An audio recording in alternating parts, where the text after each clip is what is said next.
Okay. Hare Krishna.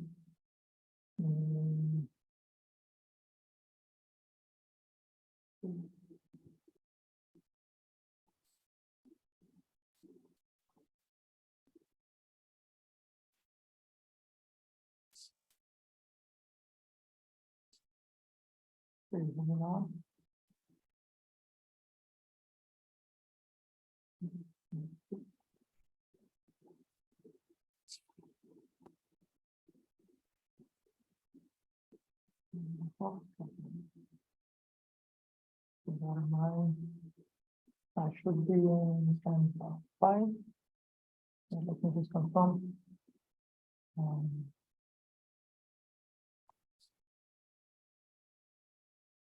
Yeah, I'm supposed to start with stanza 5, which is here.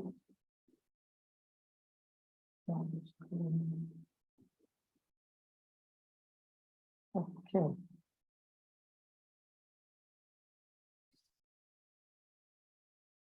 Okay. Stanza 5 translation.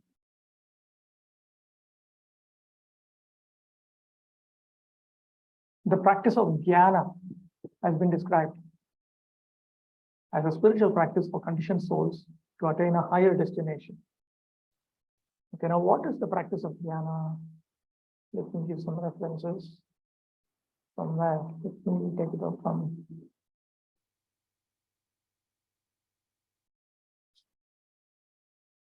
Here. First of all, I will show a reference from Bhagavad Gita itself on what is the practice of jnana. Here. Amanitvam adamvittam aham sakshantirajo acharyopasanam shaucham स्थैर्यमात्म विनिग्रह इंद्रियार्थेषु वैराग्यम अहंकारे वच जन्ममृत्यु जराव्याधि दुःखदोषानुदर्शनम् असक्तिरनविश्वंग पुत्रोद्धार गृहादिषु नित्यं च समचित्तत्वम् इष्टानिष्टोपपत्तिषु मयि चानन्य योगेन भक्तिरव्यभिचारिणि विविक्तदेश सेवित्वम् अरतिर्जन संसदि अध्यात्म ज्ञान नित्यत्वं तत्त्वज्ञानार्थ दर्शनम् एतज्ज्ञानम् इति प्रोक्तम् अज्ञानं यत् अतो अन्यथा यततोऽन्यथा. Humility, pridelessness, non-violence, tolerance, simplicity, approaching a bona fide spiritual master, cleanliness, steadiness, self-control, renunciation of the objects of sense gratification, absence of false ego, the perception of the evil of birth, death, old age, and disease, detachment, freedom from entanglement with children, wife, home, and the rest, even-mindedness amid pleasant and unpleasant events, constant and unalloyed devotion to me, aspiring to live in a solitary place, detachment from the general mass of people, accepting the importance of self-realization, and philosophical search for the absolute truth. All these I declare to be knowledge. Besides this, whatever that may be is ignorance. Etad jnanam iti proktam. All of this is thus declared. All of this is declared to be knowledge. Ajnanam yad ataha anyatha. Ignorance is that which is other than this. So that gives some idea about what the practice of jnana is. Then place.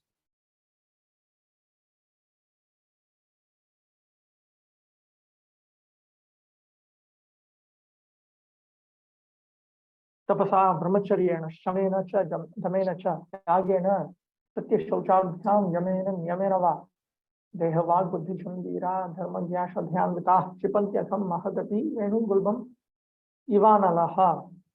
To concentrate the mind, one must observe a life of celibacy and not fall down. One must undergo the austerity of voluntarily giving up sense enjoyment. One must then control the mind and senses, give charity, be truthful, clean, and non-violent, follow the regulative principles, and regularly chant the holy name of the Lord. Thus, a sober and faithful person who knows the religious principles is temporarily purified of all sins performed with his body, words, and mind. These sins are like the dried leaves of creepers beneath a bamboo tree, which may be burned by fire, although their roots remain to grow again at the first opportunity. So this is another presentation of the practice of jnana, these items. So notice that bhakti is included here. It was also included by Lord Krishna in Bhagavad Gita. That is because If you don't follow the practice of bhakti, then the practice of jnana will not fructify. So bhakti is pre-included, pre-packaged. Okay, now here is another place.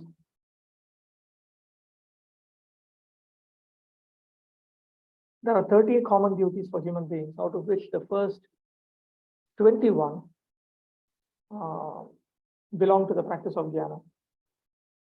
I will read out all the 30 to become very obvious. Satyam, Daya, Tapah, Shaucham, Titiksheksha, Shamodava, Ahimsa, Brahmacharyam, Tyaga, Swadhyaya, Arjava, Santosha, Samadrak Seva, Brahmye, Ho, Paramashanai, Nirnami Paryaye, Heksha, Maunamatma Vimarshana, Annadya, Desam Vibhago, Bhute, Bhyascha, Yathar, Hataha, Teshwatmat, Devata, Buddhi, Sutram, Vishu Pandava, Shravanam Kirtanam Chasya Smaranam Mahatam Gate Sevejya Natirdasyam Sakyamatma Samarpanam Nāmāyam Parodharma Sarvesham Samudahrita Trimshal Lakshman Rajan Sarvatma Yena Tushyati. These are the general principles to be followed by all human beings. Truthfulness, mercy, austerity, observing fasts on certain days of the month, bathing twice a day, tolerance, discrimination between right and wrong, control of the mind, control of the senses, non-violence, celibacy, charity, reading of scripture, simplicity, satisfaction, rendering service to saintly persons, gradually taking leave of unnecessary engagement, observing the futility of the unnecessary activities of human society, remaining silent and grave and avoiding unnecessary talk, considering whether one is the body or the soul, distributing food equally to all living entities, both men and animals, seeing every soul, especially in the human form, as a part of the Supreme Lord. See, these are 21 items. Jnana practice. Then we come to the practice of bhakti. Hearing about the activities and instructions given by the Supreme Personality of Godhead, who is the shelter of the saintly person, chanting about these activities and instructions, always remembering these activities and instructions, trying to render service, performing worship, offering obeisances, becoming a servant, becoming a friend, and surrendering one's whole self. O King Yudhishthira, these 30 qualifications must be acquired in the human form of life. Simply by acquiring these qualifications, one can satisfy the Supreme Personality of Godhead. There is also some content in the 11th canto, but this gives an idea about what the practice of jnana is. Then one may ask, then what was the practice of karma then? Because 3 practices have been recognized: the practice of karma, the practice of jnana, the practice of bhakti. What is the practice of karma then? If we go back to this, then okay, let me go to the chapter summary of this. And then here,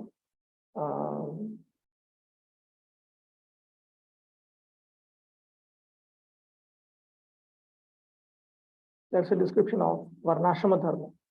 In Varnashrama Dharma, the practice of jnana and practice of bhakti are the center.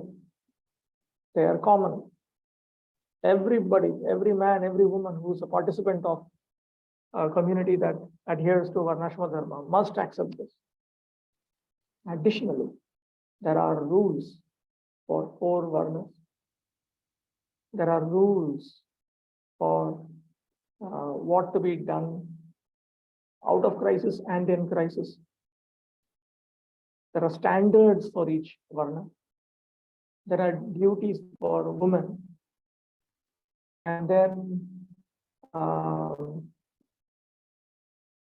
if you look at the next chapter and the chapter after that, you will get an idea about the duties of the ashramas. These are duties for men. Just as there are duties for women, there are duties for men. The duties for men are in terms of varna and ashrama. Both for men and women, there are considerations of apad, crisis, and nirapad, anapad, non-crisis.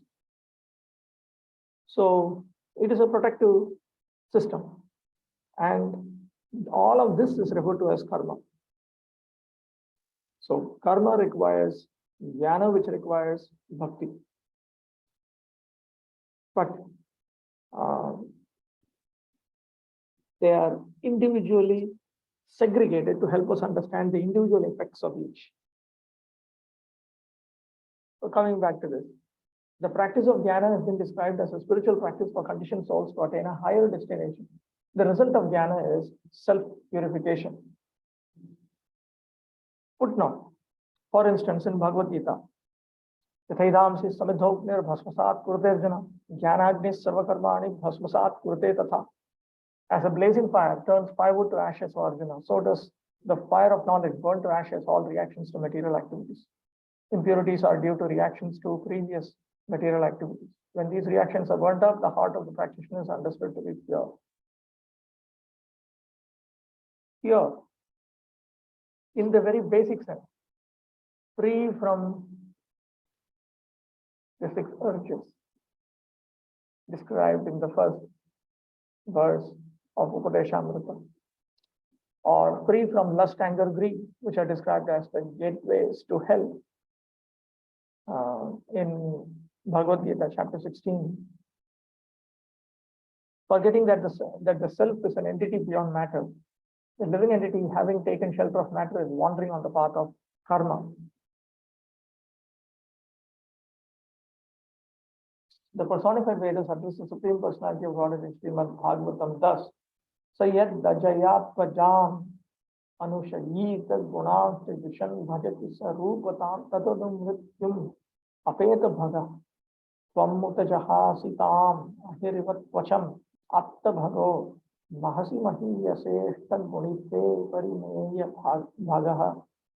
The illusory material nature attracts the minute living entity to embrace her, and as a result, he assumes forms composed of her qualities. Subsequently, he loses all his spiritual qualities and must undergo repeated deaths. You, however, avoid the material energy in the same way that a snake abandons its old skin.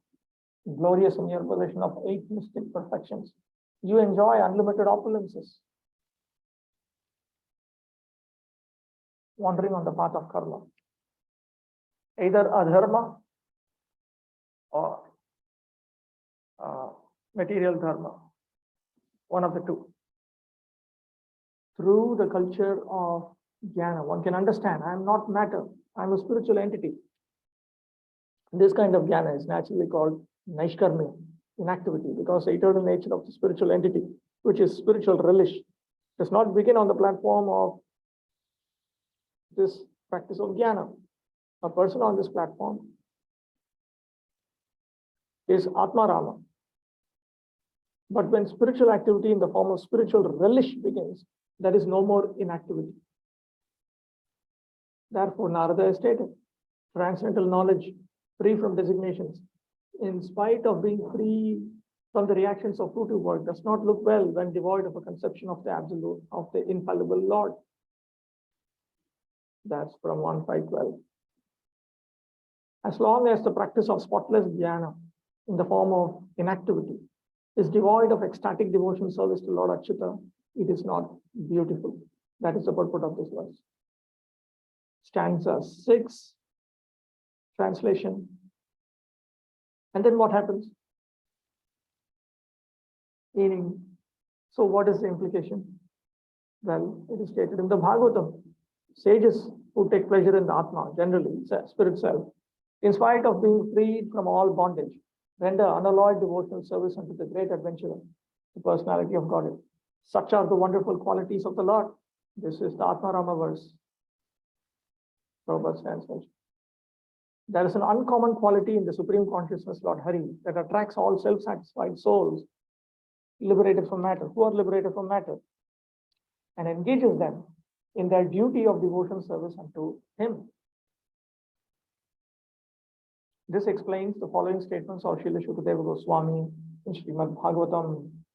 Prayenam munayo rajan nivritta vidhishe bhattaha nairgunyastha ramante sma gunanu kasane hare idam bhagavatam nama puranam brahma samhitam athitavan dvaparado piturdvaipayanadaha parinishthitopi nairgunya uttama shloka lilaya vihita cheta rajashe akhyanam yad adhitavan. Talking Parikshit, mainly the topmost transcendentalists, who are above the regulative principles and restrictions, take pleasure in describing the glories of the Lord. At the end of the Dwapara Yuga, I studied this great supplement of Vedic literature named Śrīmad Bhagavatam, which is equal to all the Vedas from my father, Dvaipayana Vyasadeva. O saintly king, I was certainly situated perfectly in transcendence. Yet I was still attracted by the delineation of the pastimes of the Lord, who is described by enlightened verses. So here, Sukadeva Goswami himself is a good example of an Atma-Rama who got attracted to devotional service to the Supreme Lord, thus proving that bhakti is the final limit in the pursuit of a transcendentalist. Then we come to stanza 7, translation. Therefore, karma and jnana can be said to be aspects of spiritual practice only when karma provides an opportunity for spiritual cultivation, and when jnana abandons its nature of inactivity, and when they are then engaged to cause the spiritual practice of bhakti. In other words, there is something called bhakti anukula karma and bhakti anukula jnana. Otherwise, they are bhakti pratikula karma, bhakti pratikula jnana.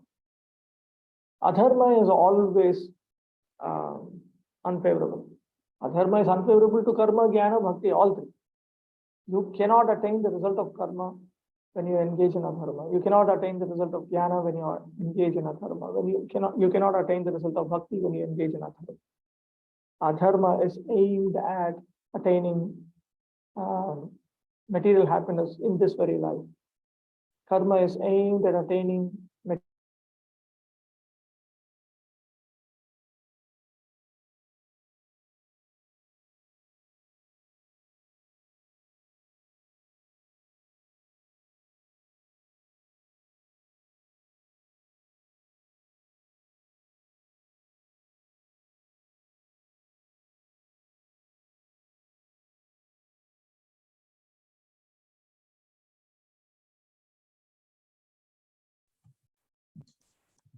Prabhu, we can't hear you, Prabhu.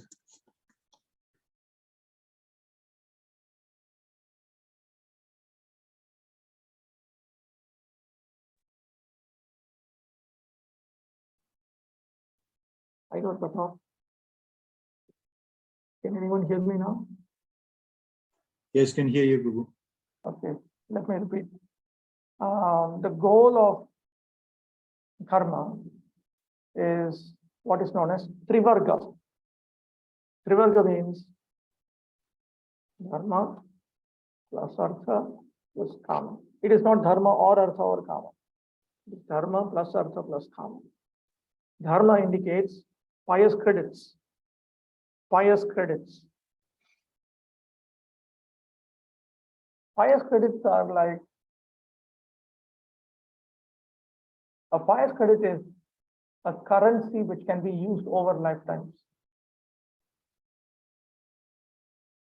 Like money which can be used over lifetime. Pious credits are the cause for Nāmāśraya-bhakti, a good birth, opulence, good education and training, and good beauty. So, on the pathway of karma, they want pious credits, they want wealth, they want sensual enjoyment. But strictly speaking, the moment you mix in dharma, it indicates that they don't want artha kama in this life, and specifically they don't want ordinary artha kama. They want extraordinary artha kama, which can only be attained when pious credits fructify into extraordinary artha kama in the next life. It's just like we book flight tickets ahead of time. Like that, you book your extraordinary artha kama by engaging in dharma. You engage in material activities which lead to pious credits. That's called trivarga. The result of jnana can be simply stated to be moksha, mere freedom from the cycle of birth and rebirth. Or as Prabhupada says, the cycle of birth and death, the repeated birth and death. Then you have bhakti, and the goal of bhakti is prema. loving service to the Supreme Personality of Godhead for his satisfaction. So, if one engages in adharma, now what is adharma? What is the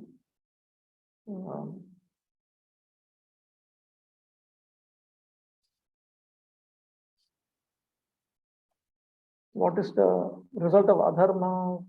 They want artha or kama. That's all. So adharma is the enemy for karma, for jnana, and for bhakti.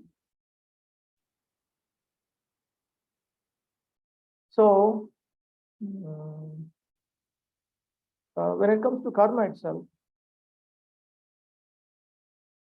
even though the ultimate goal of karma is dharma artha kama, we learn from Srimad Bhagavatam that one who is serious about spiritual progress, he will engage in karma just because it gives you time to engage in higher, superior activities. That's all.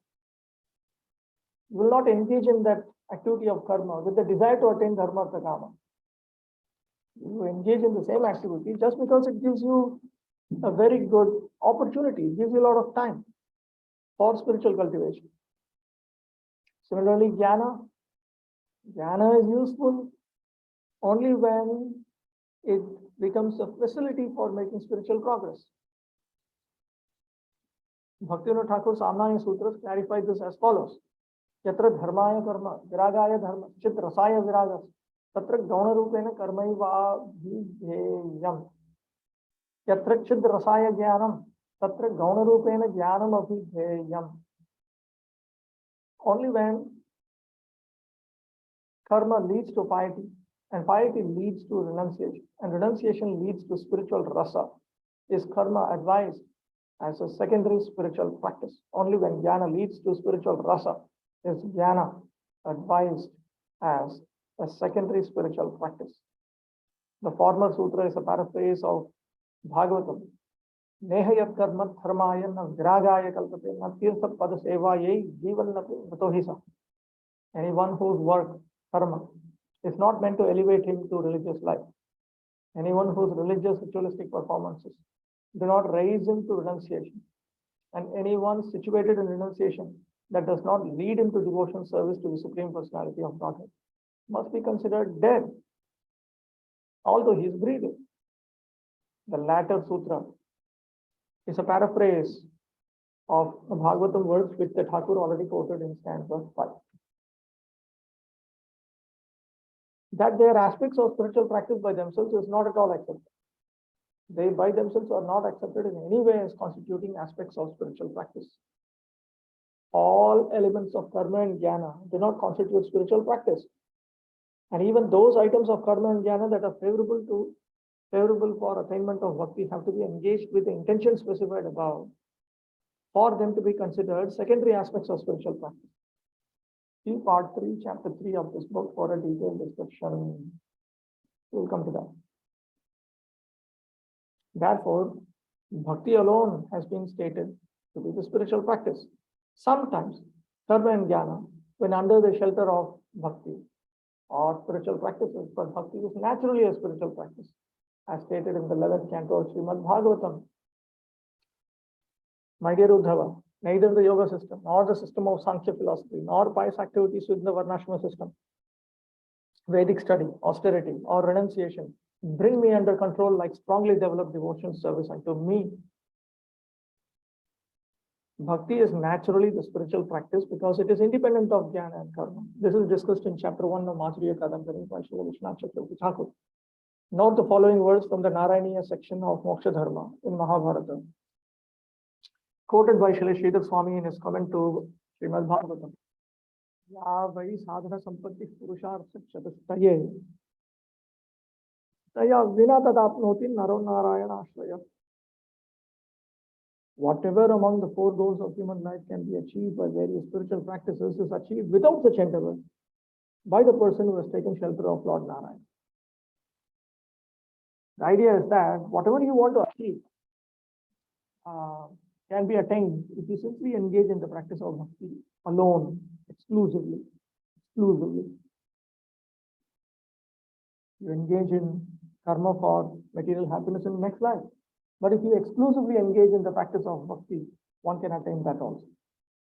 You engage in jnana to attain liberation from the cycle of birth and rebirth. But if you exclusively engage in bhakti, you can attain that.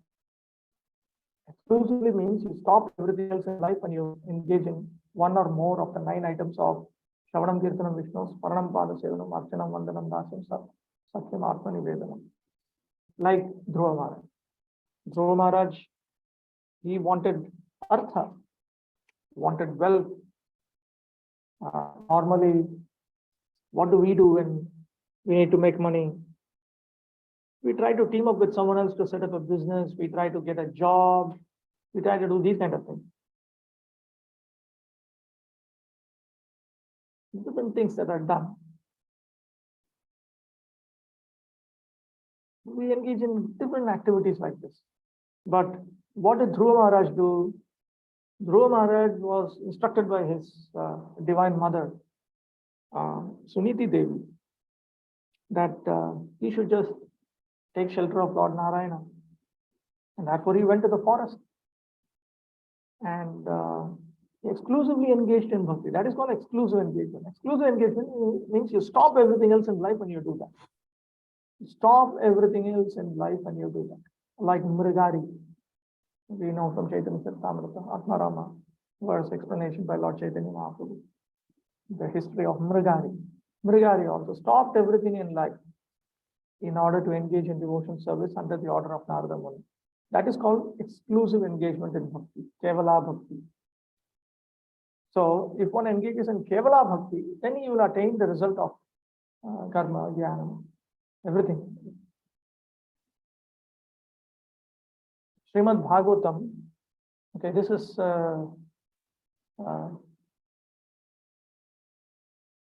from Srimad Bhagavatam, Lord Krishna speaking to Uddhava.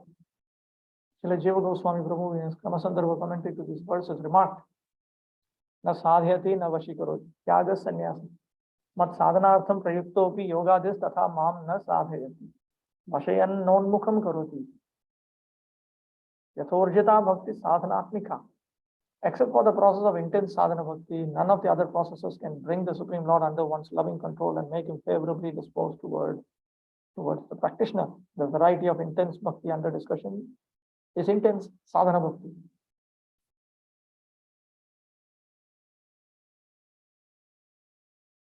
The meaning is, O Uddhava, Karma Yoga, Sankhya Yoga, Varnashama Dharma, Vedic study, austerities or renunciation cannot please me. But intense bhakti alone can make me happy. Intense bhakti stands for Tivra Bhakti or Urjita Bhakti. This is the same as uninterrupted and exclusive engagement in bhakti, Kevala Bhakti. Srila Vishwanath Chakravarti Thakur has indicated in his commentary on Srimad Bhagavatam that the intensity of intense devotion service is due to the absence of forbidden activities, karma, jnana, and so on in the practice of bhakti. Tivrena bhakti, tivrena jnana karma, yamishrena medha, yamishreva saura kiranaha, yatha tivraha sya tatha. Just as a sun ray unmixed with clouds and so on is very forceful. Tivra means forceful. Urjita, enriched. Tivra, forceful. So forceful bhakti refers to bhakti, which is not mixed with anything else, which means you don't do any other activity.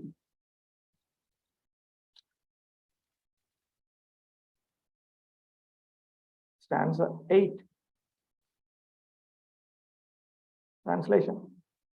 The means to obtain the satisfaction of the Supreme Personality of Godhead is nothing but bhakti, devotional service. The spiritual practice of devotional service is of 9 kinds, beginning with hearing and chanting. Spiritual practice of devotion service is my translation of sadhana bhakti. There are 3 phases of bhakti: sadhana bhakti, bhava bhakti, and prema bhakti. These have been brought out in detail in Bhakti Rasamrita Sindhu.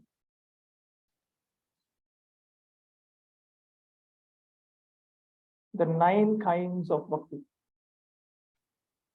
Shravanam, Kirtanam, Vishnu, Smaranam, Pada Sevanam, Archanam, Vandanam, Dasam, Saksham, Atma Nivedanam.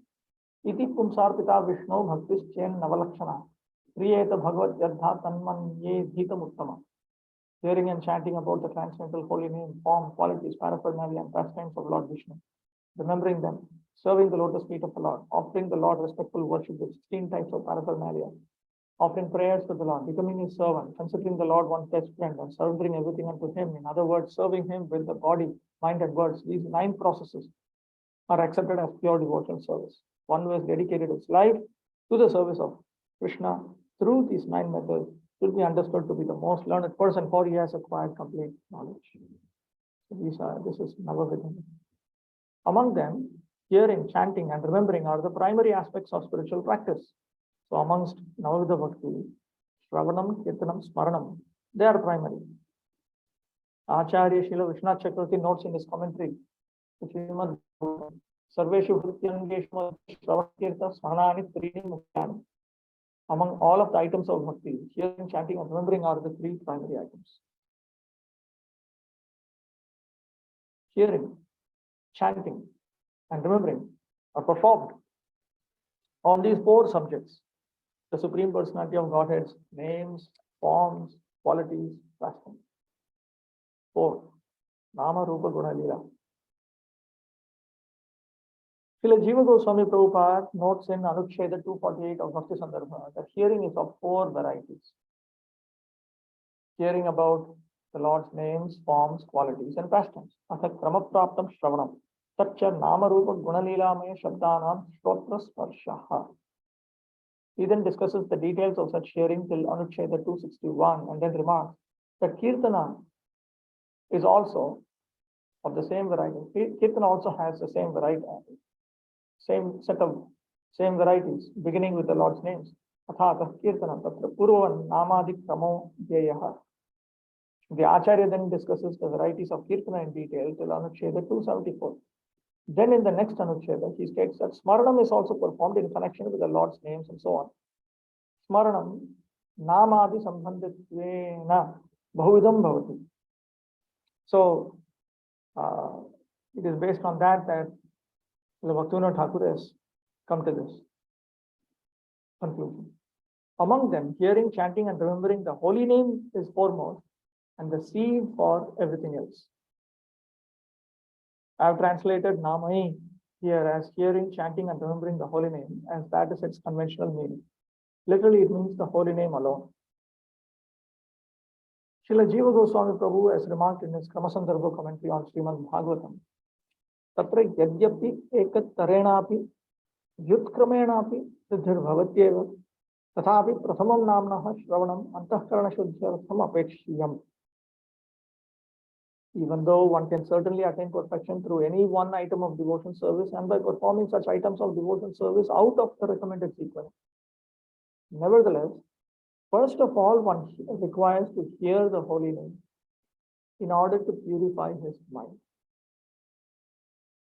So, under all circumstances, first of all, one should hear the holy name, listen to the holy name, in order to purify the internal faculty, the internal sense organ, the mind. The recommended sequence is to realize the spiritual holy names of the Lord, then his holy forms, then his holy qualities, then his holy associates, then his holy pastimes. But since all of this requires purification of the heart, and that is accomplished by offenseless chanting of the holy names of the Lord, to realize the spiritual holy names is the first duty of the sadhaka. Srila Bhaktivinoda refers to this teaching of Srila Jiva Goswami here.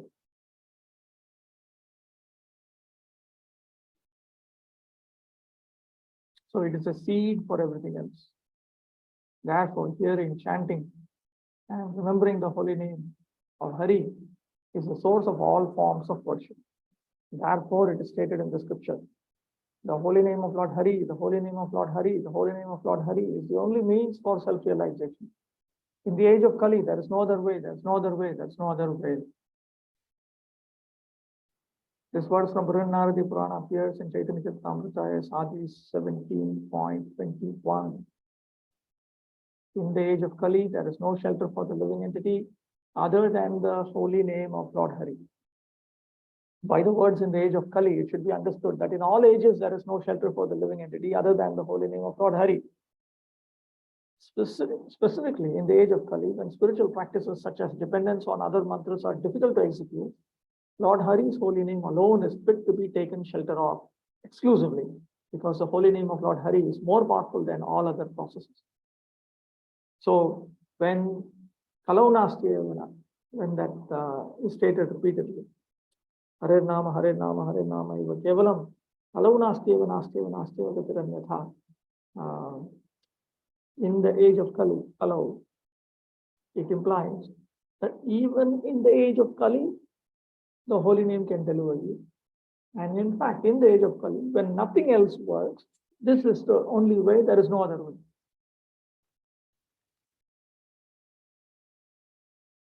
This has been discussed in detail by Śrīla Jiva Goswami Prabhu in Anucheda 273 of his Bhakti Sundarbha. Stanza 9.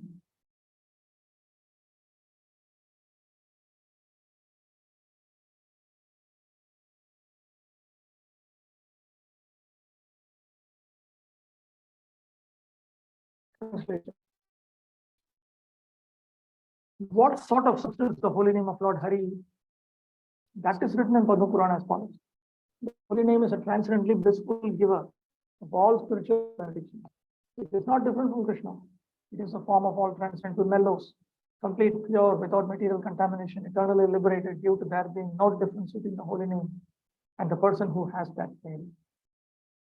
This verse appears in Bhakti Rasamrita Sindhu and in Hari Bhakti Vilas. Śrīla Sanatana Goswami Prabhupada comments, Krishneti Nāmāśraya-bhakti riva chintamani sevakasya chintitartha pradatva Krishnamnaha swarupamaha chaitanyetyadi visheshana chatushyena. He points out that the holy name Krishna is a touchstone because it grants all objects desired by his servant. This verse describes the nature of Krishna's holy name in 4 adjectives: Chaitanya, Rasavigrah, Purna, Shuddha, and Nityamukta. In his explanation to this verse, Śrīla Jiva Goswami has written, the one and only absolute truth with a form, with attributes such as eternity, knowledge, bliss, and rasa is manifest in 2 ways. This is the meaning. Śrīla Jiva Goswami Prabhu's commentary here continues. Vishesha Jigyasa Chet, Śrī Bhagavata Sandarbhatya, Śrī Bhagavat Sandarbha Drishya. If one is interested in further details, Śrī Bhagavat Sandarbha or Śrī Bhagavata Sandarbha, Bhagavata Sandarbha is also called Shat Sandarbha, can be consulted. Accordingly, some of his detailed observations on the non-difference of the holy name of the Supreme Lord and the personality of the Supreme Lord, as found in his Bhagavad Sandarbha Anucheda 47, has been presented with a translation.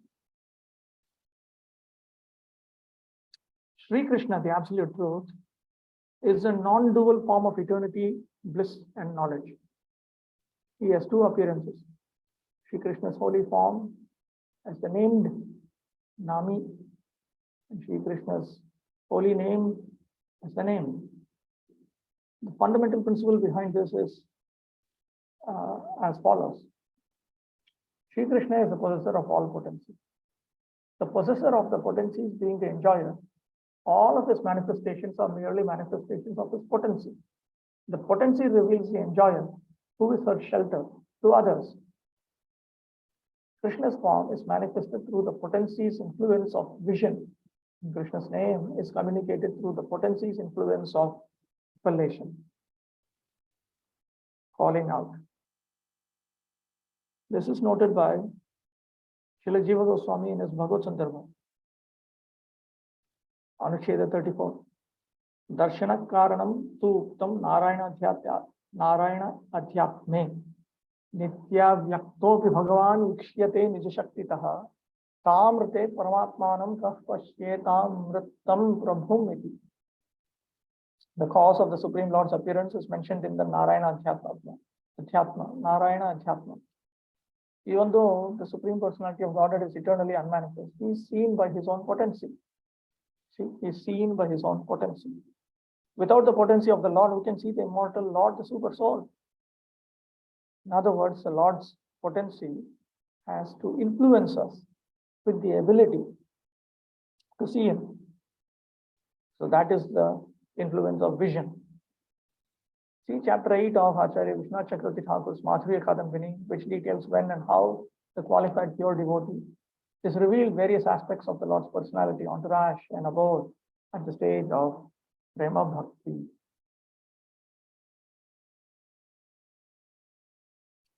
Therefore, Krishna's holy name is like a touchstone. It is Krishna himself and a form of consciousness and rasa. I have throughout rendered Chaitanya Rasa Vigraha as a form of consciousness and rasa.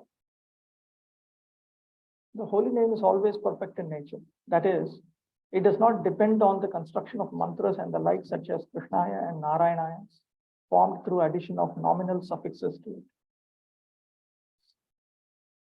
By rules of Sanskrit grammar, nouns and adjectives are modified for use in sentences, and this necessitates the addition of certain suffixes. Therefore, if one wants to say obeisances unto Krishna or obeisances unto Narayana, the suffix ya should be added to the nouns Krishna and Narayana. Additionally, the final vowel a in these two nouns are converted into a, long a. Thus, Krishna and Narayana are converted into Krishnaya and Narayanaya. This is generally done in mantras which contain the holy names of Krishna and his plenary expansions. In such mantras, one offers obeisances unto the Supreme Lord. Srila Bhaktivinoda's point here is that one should not misunderstand that the holy name will only exhibit its potential when it appears in such mantras. The holy names can also be chanted simply as they are and with effect, because the holy name is all perfect. This is clear from chapter 11 of Śrī Hari-nāma, which contains abundant scriptural evidence of the supreme potency of the holy names of the Supreme Personality of Godhead, and from part 2 of Brihad Bhagavatamrita.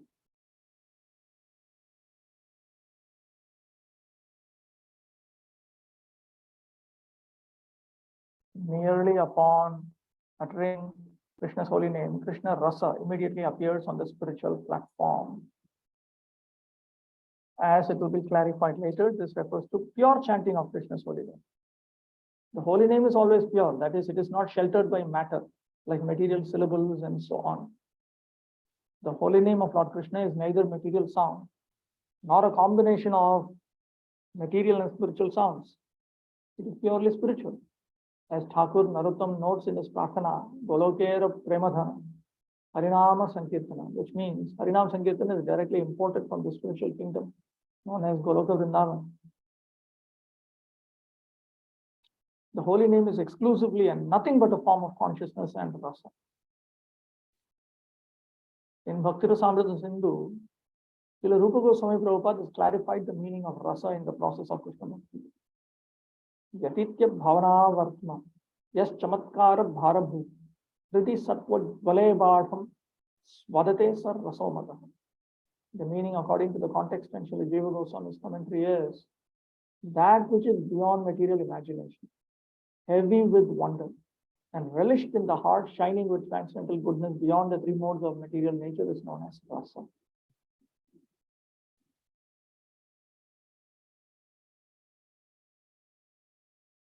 The holy name is always liberating, and hence eternally liberating. It is never ever generated from matter. The meaning of the statement, the holy name is eternally liberated, is the holy name has never ever been generated from matter. It is eternally spiritual, ever liberated from matter, past, present, future. Only those who have drunk the rasa of the holy name are capable of understanding this explanation. Those who superimpose materiality on the holy name, being personally incapable of relishing the spiritual rasa of the holy name, cannot attain happiness upon hearing this explanation. You might say, at all times, the holy name that we utter has taken shelter of material syllables. Under these circumstances, the holy name should be considered a substance born of matter. We cannot consider it to be eternally liberated. However, in order to refute such an anti-devotional argument, Srila Rupa Goswami has written, therefore, Lord Krishna's name, form, qualities, pastimes, and so on cannot be perceived by the blunt material senses. Krishna's name, form, qualities, and so on themselves become manifest to the tongue and other senses inclined to be engaged in a service, which are inclined for engagement in his service. This is Srila Rupa Goswami's Karika, or own words, that explains the previous word. This appears in Bhakti Rasamrita Sindhu. The Chaitanya Charitamrita has paraphrased this as Autoev Krishner Nāmāśraya Vilas Prakritendriya Grajya Nahe Hoy Swaprakash Krishna Nam Krishna Gon Krishna Lila Brinda Krishner Swarupasam Sar Chidananda. The holy name of Krishna, his body and his pastimes cannot be understood by the blunt material senses. They are manifested independently. Krishna's holy name, transcendental qualities, and transcendental pastimes are all equal to Lord Krishna himself. They are all spiritual and full of bliss. Only material substances are perceivable by the senses. I have translated Indriya Grajya as perceivable by the senses throughout. Literally, it means graspable by the senses. Krishna's name and so on are non-material. They are never ever perceivable by the senses.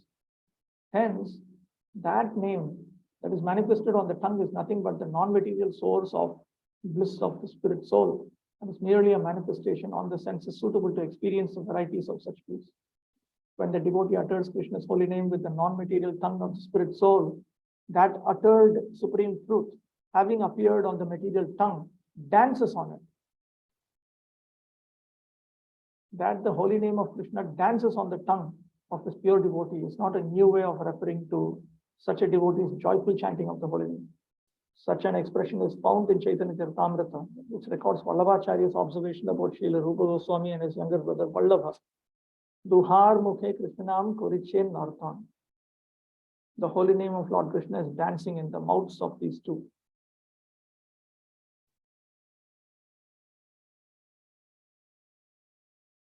Just as smiling due to happiness, crying due to affection, dancing due to love pervade all the way up to the senses in material rasa.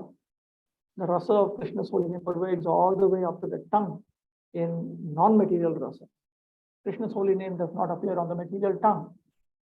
The reflection of the holy name during sadhana bhakti is not the factual holy name. It can be called the reflection of the holy name.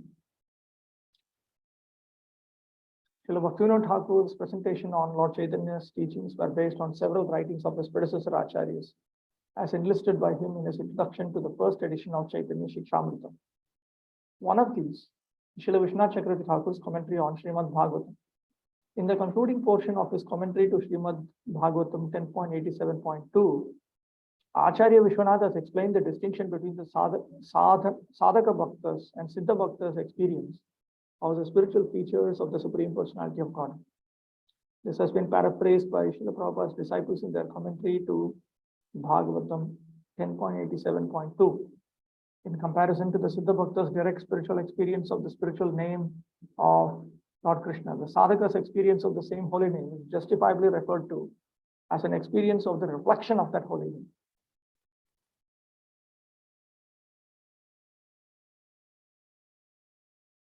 By chanting the reflection of the holy name and by following the prescribed steps of sequential progress for the living entities, in many instances, a taste for the non-material holy name has been attained. Prescribed steps of sequential progress is my translation of Kramonnati Vidhi. Vidhi, rule, Unnati, progress, Unnati Vidhi, rules for progress. Kramonnati Vidhi, rules for sequential progress. Krama, sequential. In the Chaitanya Shikshamrita, chapters 2, 3, and 6, Srila Bhaktivinoda explains that one should take up a dharmic life suitable to his varna and ashrama. That's for men. For women, their dharmic life would consist of 3 dharmas. Avoid offenses and sins, and engage in the top 5 activities of Vaidhi Sadhana Bhakti. Association with devotees, chanting the holy name, hearing Srimad Bhagavatam, residence in Mathura, and worship of the deity with faith and veneration, to the maximum possible extent with a pure devotional attitude. In the meanwhile, one should increase his attentive chanting of the holy names of the Lord until he reaches uninterrupted attentive chanting of more than 192 rounds per day. gradually his involvement with this Varna and Ashrama Dharma. It's material Dharma. And Swamoto, naturally, correspondingly. It will apply for women also in relation to their material Dharma. Will naturally reduce while it progresses from Shraddha to Prema. This method was originally noted in writing by Srila Gopala Guru Goswami.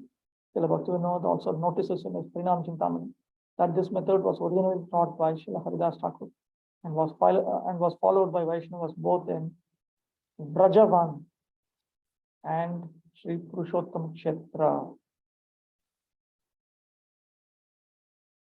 This can be understood by deliberating upon the lives and characters of Valmiki and Ajamila. Both had attained a taste for chanting the holy names of the Lord, even though they had previously been very simple. This is evidence that under appropriate guidance, it is possible, even for such very simple people, to quickly attain the highest perfection of life. Ajamil's life is described in Srimad Bhagavatam, Canto 6, chapters 1 to 3. A summary of his life is presented in part 3, chapter 7 of this book. Valmiki's life, as described in the Adhyatma Ramayana, a part of Brahmanda Purana, is presented in part 3, chapter 8 of this book. When we come to stanza 10, translation. The living entity does not have a taste for the holy name because of his offenses. In Madhurya Kadambini, Sri Vishnath quotes the following verse from Padma Purana. Kete paratha viprendra namno bhagavatah prada vignanti nanam krityam prakritam kyanayanti. O best of the Vipras, what are those offenses unto the holy name of the Supreme Personality of Godhead, which destroy the spiritual attainment of men and which lead them to materialism? In other words, which causes one to regress from spiritual experience to material experience. The Acharya paraphrases thus. He paraphrases this verse in this manner. Tadiya gunanama bhini sadhyah prema pradani api shtutani kirtitani te tatirthadikam sadhyah siddhidam api shirat sevitam tan niveditani dutta dugdha tambuladini sadhyah sarvendriya taranga nivartakani muhur aswadya upayuktanyeva swatah paramachinmayani etani yasmat prakritani iva bhavanti te avaradha te bhagavan nama iti swatkampastavismaya prashna.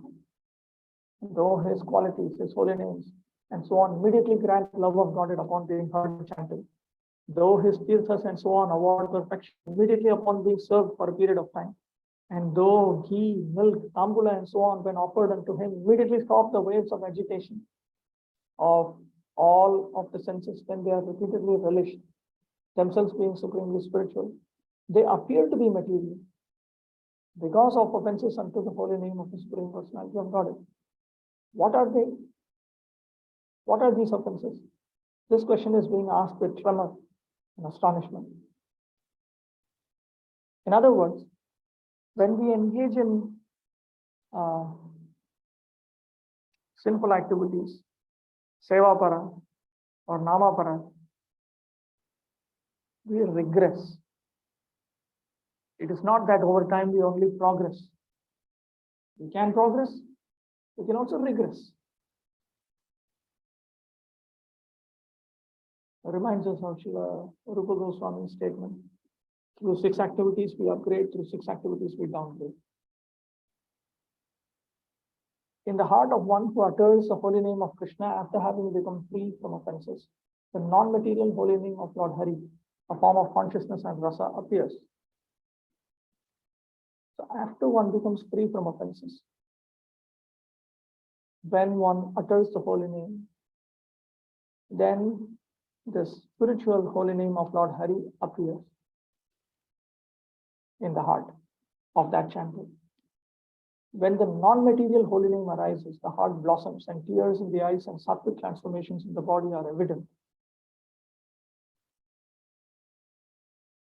Srimad Bhagavatam purport. When various aspects, when various ecstasies appear in the body of a devotee, it is to be understood that his devotional service has become perfect. There are many types of transcendental ecstasies in the forms of crying, laughing, perspiring, falling down and crying like a madman. All these symptoms are sometimes visible on the body of a devotee. They are called Ashtasattvika Vikar, which means 8 kinds of transcendental transformation. They are never to be imitated, but when a devotee actually becomes perfect, these symptoms are visible on his body. Srimad Bhagavatam 4:12-18 purport. Due to constant engagement in devotion service, hearing, chanting, remembering, worshipping the deity, etc., as prescribed in 9 varieties, there are different symptoms which appear in the body of a devotee. These 8 bodily transformations, which indicate that the devotee is already liberated within himself, are called Ashtasattvika Vikar. When a devotee completely forgets his bodily existence, he should be understood to be liberated. He is no longer engaged in the body. The example is given that when a coconut becomes completely dry, the coconut pulp within the coconut shell separates from the bondage of the shell and the outer covering. By moving a dry coconut, one can hear that the pulp within is no longer attached to the shell or to the covering. Similarly, when one is fully absorbed in devotion service, he is completely disconnected from the 2 material coverings, the subtle and gross bodies. Chaitanya purport. The 8 ecstatic symptoms are the state of being stunned, perspiration, standing of the bodily hairs on end, faltering of the voice, trembling, fading of the body's color, tears, and devastation.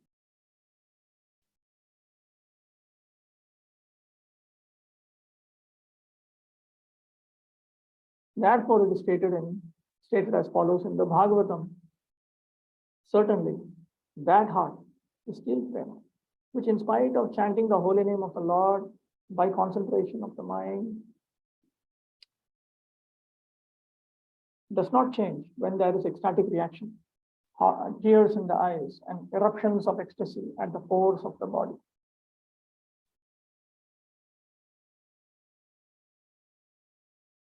This is 2.3.24. When the living entity utters the holy name of Lord Hari, certainly his heart will be transformed, endowed with the sattvic transformation. Tears will stream out of his eyes, and his hairs will stand on end. If despite uttering Krishna's holy name, one does not attain such transformation, his heart has become extremely hard due to offenses. This sentence is an echo of Chaitanya Charitamrita. Keno Krishna naam jodi loy bahu bar, tobu jodi prem nohe ashudhar, tobe jani aparad tahate puchur, Krishna naam bij tahe na kore ankur. One chants the exalted holy name of the Lord again and again, and yet his love for the Supreme Lord does not develop and tears do not appear in his eyes. It is evident that because of his offenses in chanting, the seed of the holy name of Krishna does not sprout. Okay, so I'm going to note that I'll resume from stanza 11.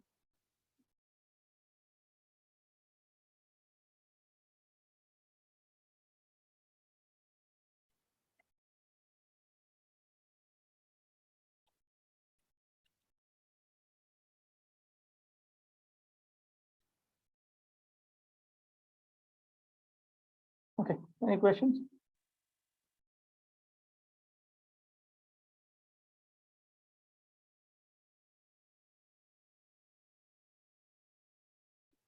All right. I'm Shanam Buddha Vyashya Bhakam Vibhye Vajaputtanam Pavanabhyo Vaishnavabhyo Namo Namaha.